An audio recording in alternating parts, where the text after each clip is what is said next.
Hello, Internet. This entire playlist is going to be about a topic that a lot of inventors and small businesses neglect or only do the minimum and don't realize the opportunities they may be missing and the amount of problems that they're causing for themselves and potentially for their accountant.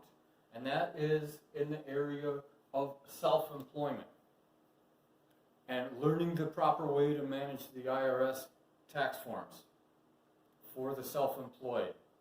Specifically, the Schedule C for reporting income and expenses due to being self-employed.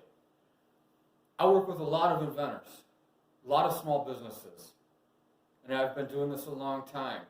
And it never ceases to happen that I see over and over again to the point that it no longer surprises me how a lot of really astute business persons, good inventors, good, committed, honest, earnest inventors and small businesses make mistakes with the IRS. Mistakes which have consequences. One is that when an outside entity comes in to introduce more capital or to potentially buy the business out entirely, they discover that there have been problems in how the business accounted for itself, and this can impact the purchase price or potentially mess up the deal entirely. But even for the self-employed who aren't aspiring to sell their own business, there's still value and very useful information in truly understanding and digesting what goes into Schedule C and how to construe your information to your best advantage. Don't leave this to your accountant or to your CPA. They'll try to help you, but the problem is they do not understand all of the expenses that you never gave them. They only make the best of the information you give them. And a lot of my inventors and a lot of my small businesses don't understand what information is relevant and valued to an accountant or a CPA and don't give it to them in the first place. Those guys are not mind readers, and I do mean guys because there's a higher percentage of them are male than are female. But there's plenty of females too. The thing that I see the most is that people, especially where they don't make a whole lot of money and the business hasn't been a real profitable venture yet, they just blow this off entirely and don't report any of the expenses and don't report any of the income and take the position, why should I? I ran the thing at the loss. I don't owe the IRS any explanation. I've yet to make a profit, or I've only made a small profit, and I don't see any need to tell the IRS about it. Even among educated, sophisticated business persons and inventors, I run into this, and I strongly disagree with it. That's unacceptable to me. That may be an indication to me that I don't want this person or this company as a client. Don't blow this off. You're required to file.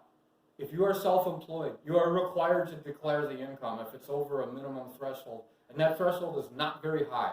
And if you're watching this video and this YouTube channel and this playlist, you're probably over the threshold. You go ahead and think you're getting away with something by not reporting it. That's fine. You do what you want about that.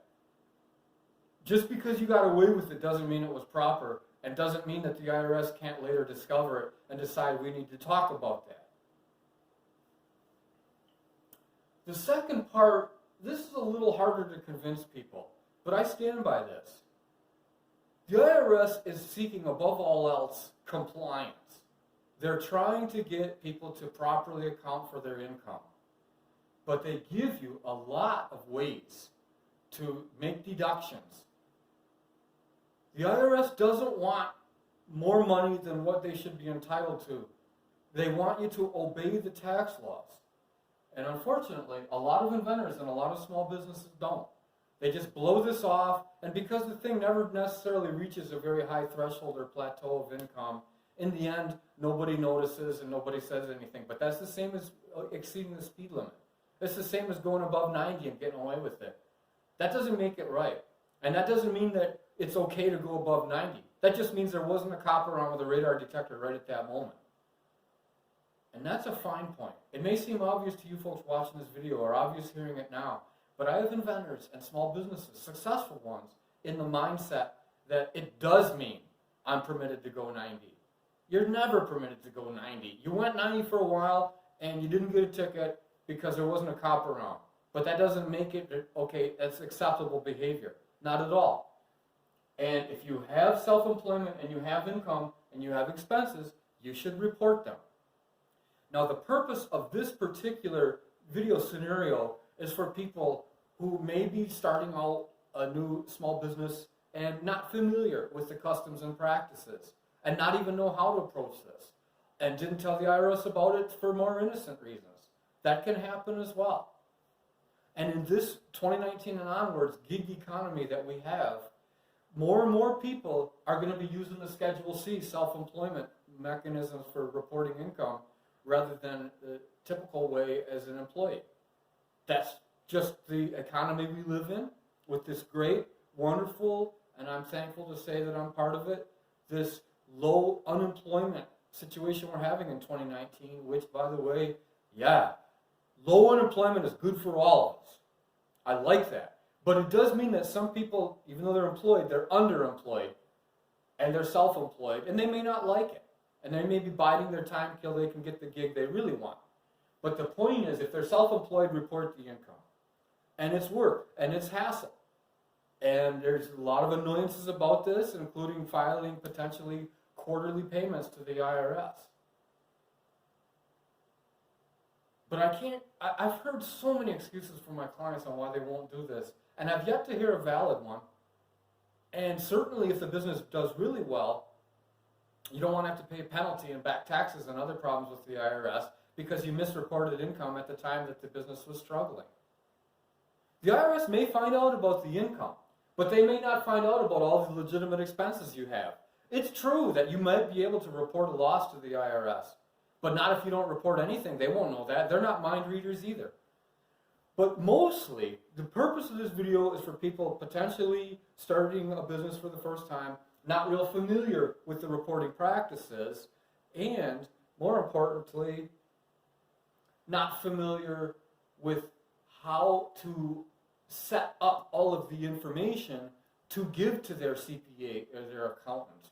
You can save your accountant or your CPA a lot of time and trouble if you have a little better handle on how self-employment works and what a Schedule C looks like and what information that belongs in a Schedule C and what information doesn't. And that's what this entire series of videos is going to be about. What information should go in a Schedule C, what information shouldn't. And with that, I'm going to stop the camera for a second. Thanks for watching. Let me know any other topics you want me to discuss. This YouTube channel is to help you. This is for information. I want to hear from you and I want to know what things are on your mind.